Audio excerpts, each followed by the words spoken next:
Este audio corresponde a la clase número 8 de la Escuela de Teología Buenas Nuevas, Chile, por el pastor Juan Kim, digitalizada y corregida para el libro de clases de la Escuela Teológica. Lee a continuación Evangelista Christopher Muñoz. Buenos días. Busquemos la palabra de Dios. Hebreos capítulo 7, del versículo 1 al 28. Dice: Porque este Melquisedec, rey de Salem, sacerdote del Dios Altísimo, que salió a recibir a Abraham, que volvía de la derrota de los reyes, y le bendijo, a quien asimismo dio a Abraham los diezmos de todo, cuyo nombre significa, primeramente, Rey de Justicia, y también Rey de Salem, esto es, Rey de Paz, sin padre, sin madre, sin genealogía, que ni tiene principio de días, ni fin de vida, sino hecho semejante al Hijo de Dios. Permanece sacerdote para siempre. Considerad, pues, cuán grande era éste, a quien aún Abraham, el patriarca, dio diezmos del botín. Ciertamente los que de entre los hijos de Leví reciben el sacerdocio, tienen mandamiento de tomar del pueblo los diezmos según la ley, es decir, de sus hermanos, aunque éstos también hayan salido de los lomos de Abraham. Pero aquel cuya genealogía no es contada de entre ellos, tomó de Abraham los diezmos, y bendijo al que tenía las promesas. Y sin discusión alguna, el menor es bendecido por el mayor. Y aquí ciertamente recibe los diezmos hombres mortales, pero allí uno de quien se da testimonio de que vive. Y por decirlo así, en Abraham pagó el diezmo también Leví, que recibe los diezmos, porque aún estaba en los lomos de su padre, cuando Melquisedec le salió al encuentro. Si pues la perfección fuera por el sacerdocio levítico, porque bajo él recibió el pueblo la ley, ¿qué necesidad habría de que se levantase otro sacerdote según el orden de Melquisedec, y que no fuese llamado según el orden de Aarón? Porque cambiado el sacerdocio, necesario es que haya también cambio de ley. Y aquel de quien se dice esto es de otra tribu, de la cual nadie sirvió al altar. Porque manifiesto es que nuestro Señor vino de la tribu de Judá, de la cual nada habló Moisés tocante al sacerdocio. Y esto es aún más manifiesto, si a semejanza de Melquisedec se levanta otro sacerdote distinto, no constituido conforme a la ley del mandamiento, acerca de la descendencia, sino según el poder de una vida indestructible. Pues se da testimonio de él: Tú eres sacerdote para siempre, según el orden de Melquisedec. Queda, pues, abrogado el mandamiento anterior a causa de su debilidad e ineficacia, pues nada perfeccionó la ley, y de la introducción de una mejor esperanza, por la cual nos acercamos a Dios. Y esto no fue hecho sin juramento, porque los otros ciertamente sin juramento fueron hechos sacerdotes, pero éste, con el juramento del que le dijo, juró al Señor, y no se arrepentirá. Tú eres sacerdote para siempre, según el orden de Melquisedec. Por tanto, Jesús es hecho fiador de un mejor pacto, y los otros sacerdotes llegaron a ser muchos, debido a que por la muerte no podían continuar. Mas éste, por cuanto permanece para siempre, tiene un sacerdocio inmutable, por lo cual puede también salvar perpetuamente a los que por él se acercan a Dios, viviendo siempre para interceder por ellos. Porque tal sumo sacerdote nos convenía, santo, inocente, sin mancha, apartado de los pecadores, y hecho más sublime que los cielos, que no tiene necesidad cada día, como aquellos sumos sacerdotes, de ofrecer primero sacrificios por sus propios pecados, y luego por los del pueblo, porque esto lo hizo una vez para siempre, ofreciéndose a sí mismo, porque la ley constituye sumos sacerdotes a débiles hombres, pero la palabra del juramento, posterior a la ley, al Hijo, hecho perfecto para siempre. Esta palabra explica detalladamente sobre el sacerdocio de nuestro Señor Jesucristo.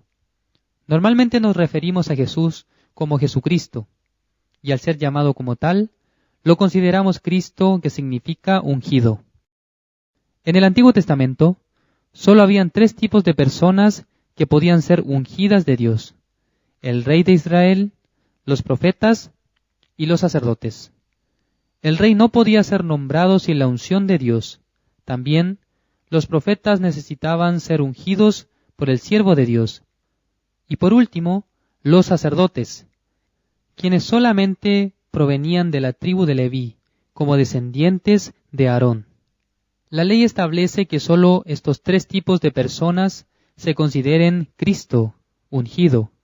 Sin embargo, nuestro Señor Jesucristo tuvo las tres posiciones en su vida, siendo Rey de Israel, llamado Rey de los Reyes, profeta, pues Él transmitía la palabra de Dios al pueblo, y además es el sumo sacerdote celestial.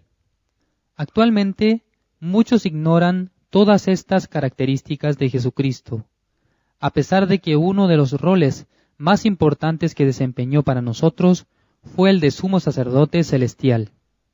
Es por esto que Dios envió a Abraham a Melquisedec. Veamos Hebreos capítulo 7, los versículos 2 y 3.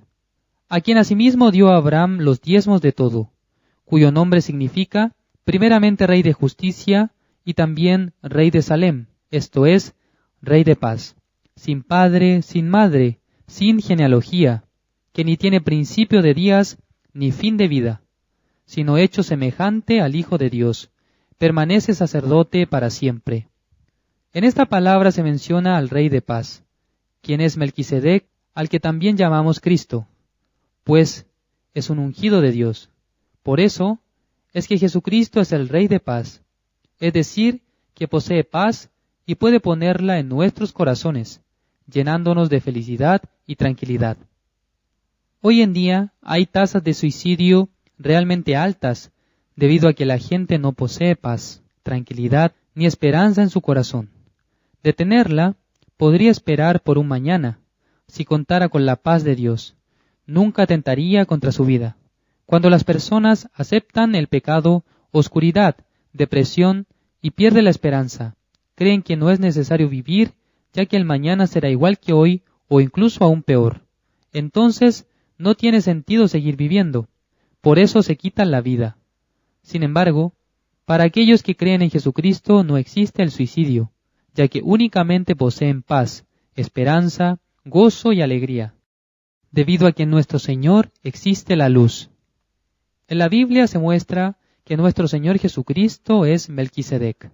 Como vemos en Hebreos capítulo 7, versículo 3, sin padre, sin madre, sin genealogía, que ni tiene principio de días ni fin de vida, sino hecho semejante al Hijo de Dios, permanece sacerdote para siempre. No obstante, Jesucristo es el sumo sacerdote celestial para siempre. En la Biblia, Melquisedec es la representación de Jesucristo en el Antiguo Testamento antes de su aparición. Luego en el Nuevo Testamento, es decir, desde San Mateo a Apocalipsis, vino al mundo como tal, por lo que el nombre de Melquisedec ya no es mencionado, y solo se conservan como Jesucristo y sumo sacerdote celestial.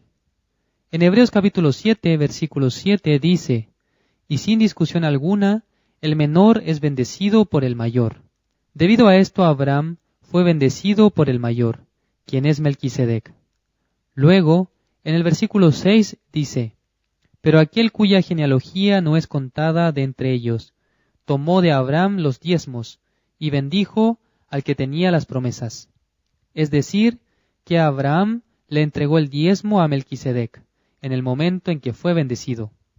Más adelante en el versículo 20 dice, y esto no fue hecho sin juramento. Antes de este versículo se habla sobre la ordenanza de los sacerdotes según la ley.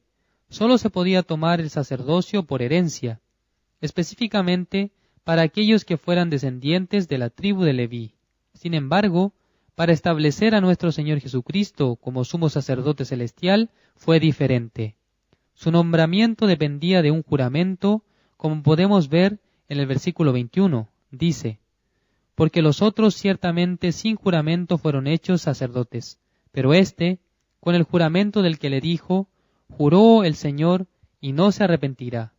Tú eres sacerdote para siempre, según el orden de Melquisedec.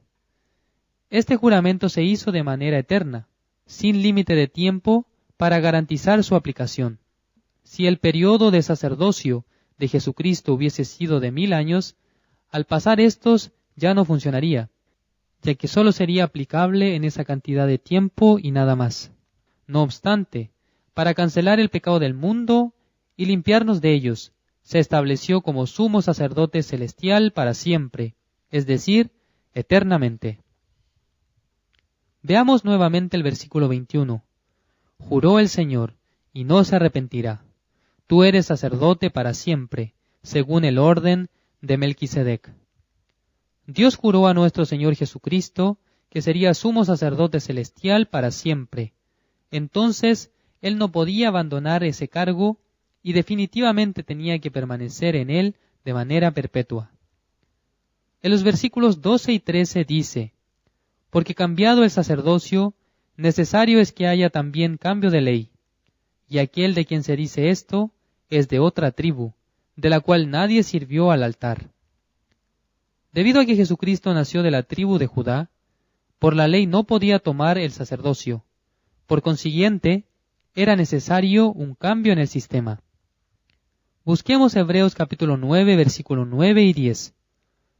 Lo cual es símbolo para el tiempo presente, según el cual se presentan ofrendas y sacrificios que no pueden hacer perfecto en cuanto a la conciencia al que practica ese culto, ya que consiste sólo de comidas y bebidas, de diversas abluciones y ordenanzas acerca de la carne, impuestas hasta el tiempo de reformar las cosas.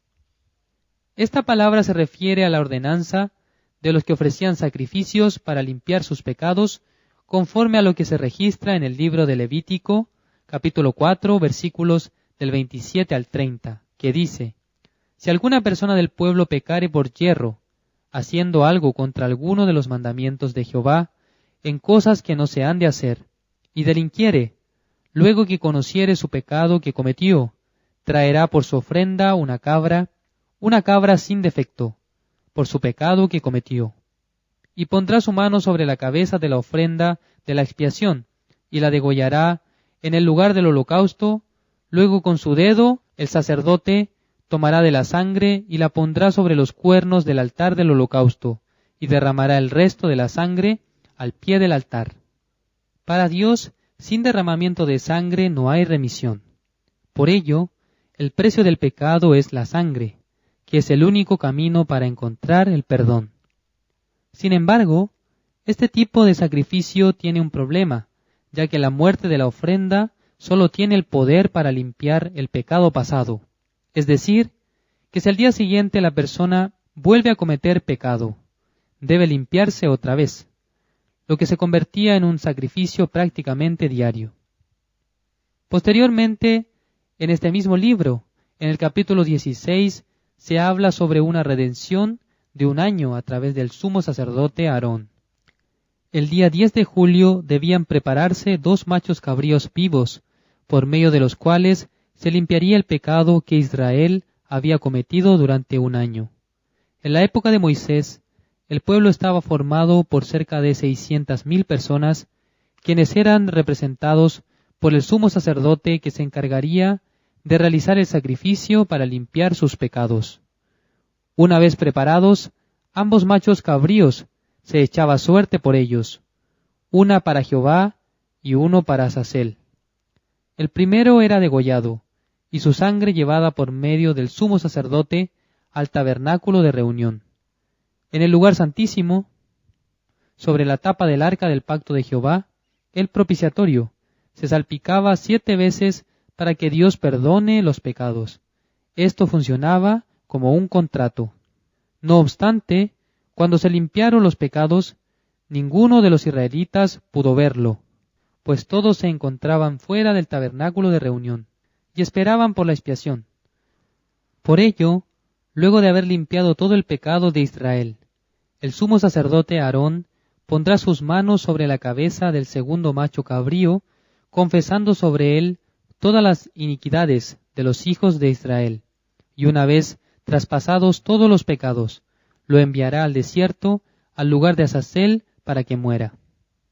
Aun si cada 10 de julio el pueblo estaba limpiando sus pecados, era algo débil, pues este sacrificio no tenía la capacidad de limpiar el pecado futuro, sino solo el pecado pasado. El sumo sacerdote original es Jesucristo, y el lugar donde originalmente limpió nuestros pecados es el tabernáculo de reunión celestial. Sin embargo, a diferencia del holocausto en la tierra, el sacrificio debía tener vida eterna. Por eso, Jesucristo también es la ofrenda, el Cordero de Dios. Evidentemente hay muchos corderos y machos cabríos en este mundo, pero ese tipo de sacrificios no sirven para quitar el pecado permanentemente. Solo el cuerpo de Jesús, que es diferente al de los animales, puede quitarlo para siempre, pues tiene vida eterna. Jesucristo nació en este mundo como Verbo hecho carne, es decir, que se vistió por la carne, pero Él es Espíritu Santo de Dios, que vive eternamente. Por esa razón su cuerpo no recibió el pecado como herencia, y al no tenerlo, en su corazón pudo cargar con el pecado de todo el mundo. En San Juan capítulo 1, versículo 29 dice: El siguiente día vio Juan a Jesús que venía a él, y dijo: He aquí el Cordero de Dios que quita el pecado del mundo. Muchas personas piensan que Jesucristo cargó nuestro pecado cuando fue a la cruz, o que por medio de la oración los pecados se trasladan a ella, pero no es así. La única manera de traspasar el pecado es mediante la imposición de manos. Por eso, el pecador o eventualmente un representante del pueblo, como lo era el sumo sacerdote Aarón, debe poner su mano sobre la cabeza del holocausto y así trasladar los pecados al sacrificio, y con eso condenarlo a morir. Jesucristo nació en este mundo con el propósito de ser un sacrificio, ser el Cordero de Dios.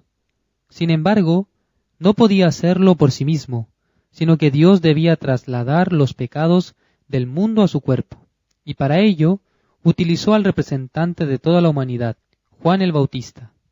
En San Mateo capítulo 11, versículo 11 aparece lo siguiente: De cierto os digo, entre los que nacen de mujer no se ha levantado otro mayor que Juan el Bautista, pero el más pequeño en el reino de los cielos mayor es que él. Todos los que están en el cielo son justos, y el más pequeño de todos ellos es mayor que Juan el Bautista, quien en ese momento es un pecador. Sin embargo, es un enviado de Dios y fue levantado como representante de todos los hombres. Por ello, Jesús, a la edad de 30 años, llegó al río Jordán y se encontró con Juan. En San Mateo capítulo 3, versículos del 13 al 15 dice: Entonces Jesús vino de Galilea a Juan al Jordán, para ser bautizado por él. Mas Juan se le oponía diciendo: Yo necesito ser bautizado por ti, ¿y tú vienes a mí? Pero Jesús le respondió: Deja ahora, porque así conviene que cumplamos toda justicia. Entonces le dejó. Jesucristo sabía claramente que para quitar el pecado del mundo, debía ser bautizado por Juan el Bautista. Por eso le explicaba diciendo: Deja ahora, porque así conviene que cumplamos toda justicia. Para que Jesús pueda darnos la justicia de Dios, tiene que quitar nuestro pecado primero. Por eso, Juan el Bautista puso su mano sobre la cabeza de Jesucristo al entender aquello. Para ser Cristo, debe ser un ungido de Dios, al igual que para convertirse en Rey de Israel. Se tiene que recibir la imposición de manos por el siervo de Dios. Por ejemplo, para que Saúl fuera rey de Israel, tuvo que ser ungido por el profeta Samuel. De la misma manera sucedió con David.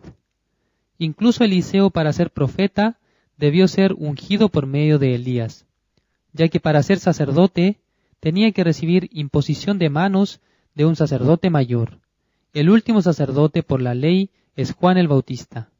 Busquemos a Mateo capítulo 11, los versículos 12 y 13. Dicen: Desde los días de Juan el Bautista hasta ahora, el reino de los cielos sufre violencia y los violentos lo arrebatan, porque todos los profetas y la ley profetizaron hasta Juan. Esta palabra habla sobre un periodo de existencia de la ley, desde Moisés hasta Juan el Bautista, y que según la explicación de Jesucristo, todos los profetas y la ley profetizaron hasta ahí.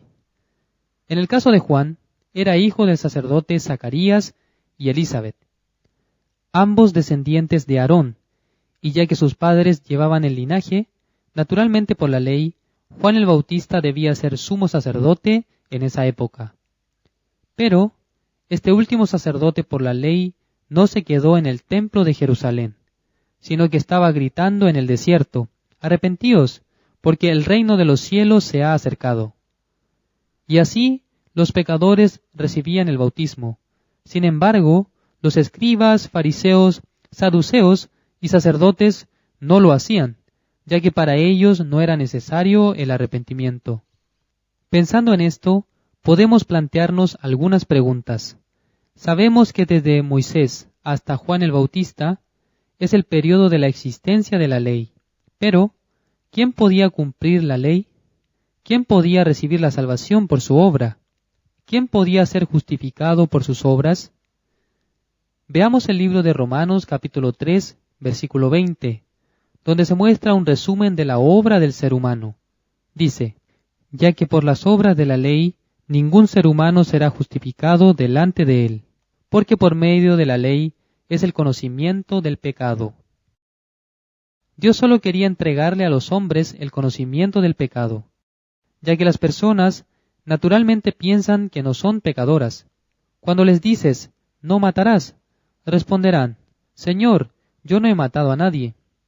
Pero si en su corazón tiene rabia u odio hacia otra persona, se convierten en homicidas. Así como también al decir: «No adulterarás», responderán: «Señor, yo no adulteré». Sin embargo, en su corazón se encuentra el deseo de fornicación. Por eso ya es adúltero. Por consiguiente, la explicación que da Jesús sobre la ley hace que ninguna persona pueda escapar de ella. Además, en especial, el último mandamiento dice: «No codiciarás». Y si una persona tiene codicia en su corazón, es suficiente para que esto quebrante el resto de los mandamientos. Por eso ningún ser humano puede ser justificado por la obra de la ley, todos son pecadores.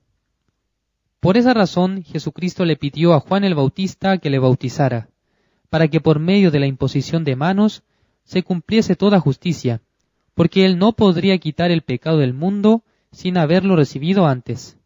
Debido a ello, es que en representación de todos los hombres del mundo, Juan tenía que poner sus manos sobre la cabeza de Jesucristo y así trasladar todos nuestros pecados a él. Leamos Isaías capítulo 53, versículo 6.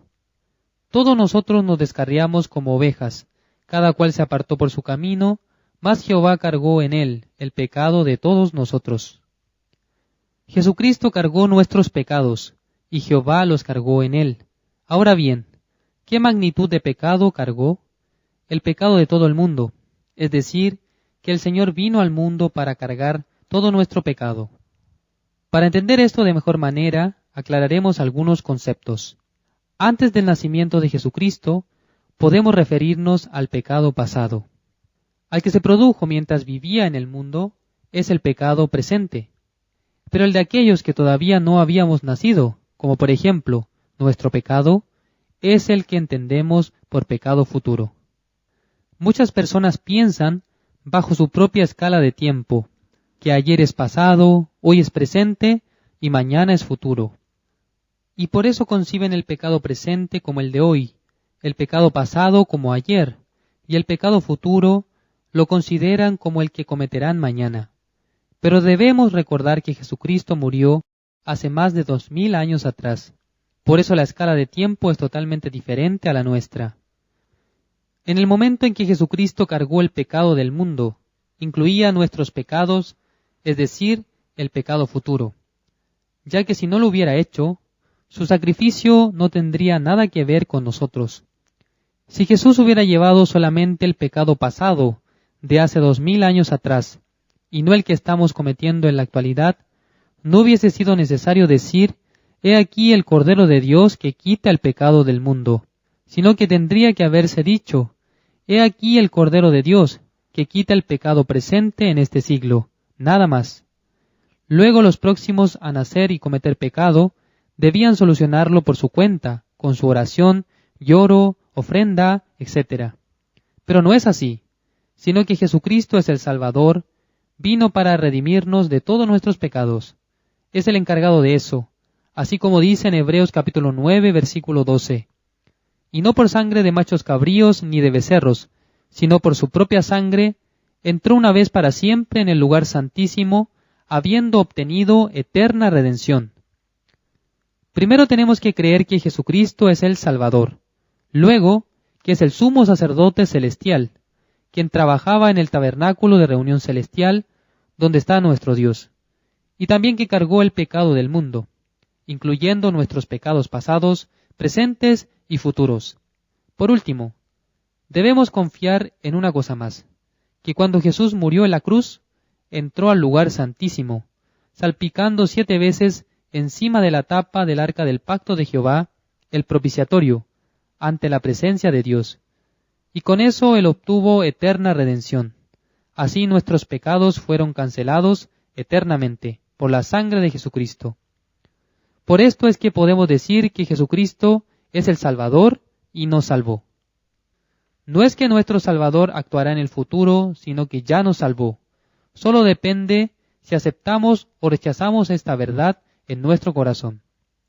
Si aceptamos la obra de Jesucristo que limpió todos nuestros pecados, solamente tenemos que responder: Señor, gracias por haber perdonado todos nuestros pecados.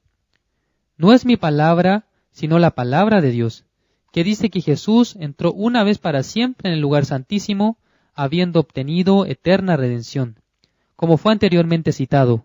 Por esa razón, Jesús ya hizo el nuevo pacto. Veamos el libro de Hebreos capítulo 10, versículo 10. En esa voluntad somos santificados mediante la ofrenda del cuerpo de Jesucristo, hecha una vez para siempre. Por la voluntad de Dios, Jesucristo vino al mundo siendo semejante a un ser humano, tomando forma de hombre, pero conservando un corazón que tenía el Espíritu Santo de Dios, que es eterno, y por ende tenía la vida eterna. Luego, cargando el pecado del mundo, fue crucificado, y antes de morir en la cruz, dijo: consumado es decir, que terminó la obra de nuestro Señor Jesucristo, y por su obra obtuvo la justicia de Dios.